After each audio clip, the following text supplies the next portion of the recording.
सिद्धि की शादी के बाद वो ससुराल चली जाती है। पीछे रह जाती है भाभी रानी।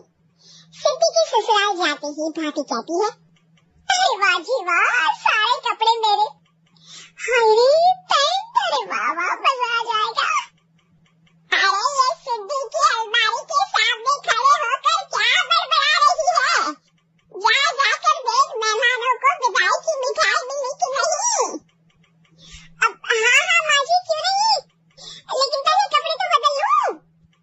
अब रानी आ जाती है सिद्धि के उन कपड़ों में जो वो ससुराल जाने से पहले घर छोड़ जाती है। अरे रानी, कुछ दिन रुक जाती।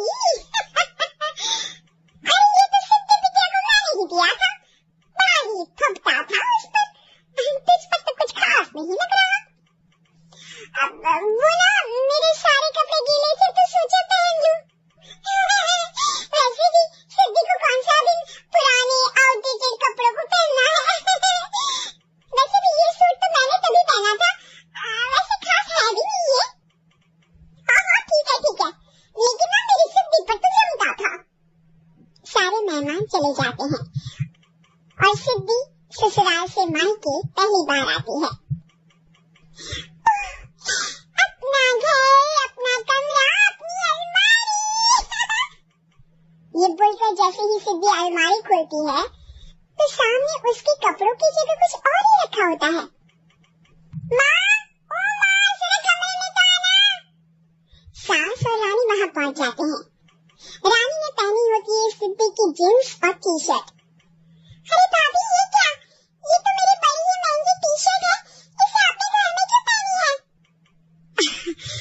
अरे बहुत मिलती है दीदी ये चौक की मार्केट में, 150 में। ओ भाभी प्लीज, ये एयरपोर्ट है, 2000 की एक टी शर्ट। ओह 2000 में तो दीदी 4 साड़ी आ जाए। अब क्या बोलूं? भाभी, ये मेरी अलमारी में छोटू के कपड़े, तो मेरे कपड़े कहाँ हैं? मेरी अलमारी में। अब दीदी आपको कौन से पुराने कपड़े पहनने थे? माना भाभी, लेकिन मैं जब घर आती तो यही सब पहनती ना। अरे तुम तो बड़ी कंजूस हो दीदी। खैर वक्त आता है जब सिद्धि ससुराल के लिए रवाना हो रही होती है। अरे रानी, अंदर से सिद्धि का गिफ्ट ले आ, लड़की पहली बार ससुराल से मायके आई है। रानी अंदर जाती है और एक सिंपल सी साड़ी लेकर बाहर आ जाती है। ये लीजिए माँ जी। सास बेटी को गिफ्ट देकर ससुराल भेजती है। अगले दिन रानी एक सुंदर सी साड़ी पहनकर सामने आती है। अरे रानी, ये तो वो साड़ी है जो मैंने सिद्धि को देने के लिए दी थी जब वो ससुराल ले जाती, लेकिन ये तूने कैसे पहन ली? अरे माँ जी, ये साड़ी तो मुझे बहुत पहले से ही पसंद थी, लेकिन चिंता न करिए, मैंने सिद्धि के लिए भी अच्छी सी साड़ी दी है। हाँ। तभी सिद्धि का फोन आता है। क्या माँ, कुछ अच्छा तो दिया होता ससुराल ले जाने के लिए, अरे पहले दिखा दिया होता। ये चमकते हुए पैकेट में नौकरानी वाली साड़ी मत दिया करो माँ।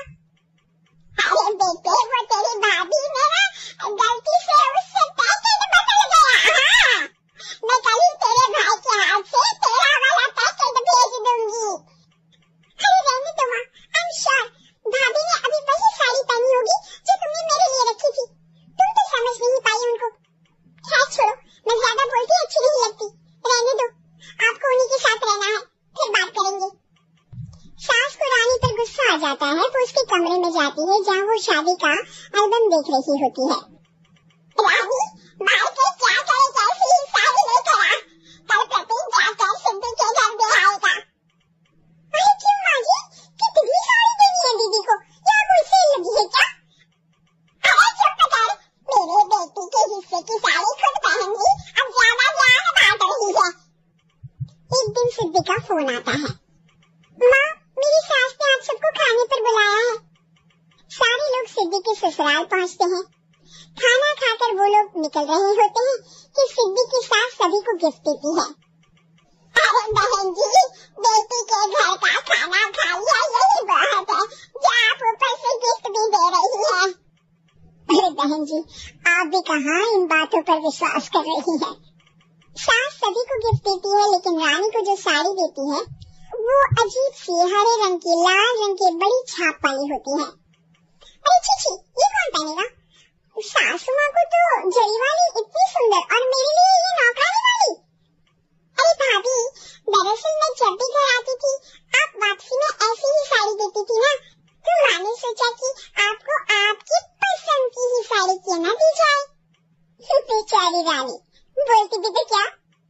सिद्धि और सास रानी का चेहरा देखकर हंसने लगती है, तो रानी समझ जाती है कि अपने ही बिछाए जाल में वो फंस चुकी है।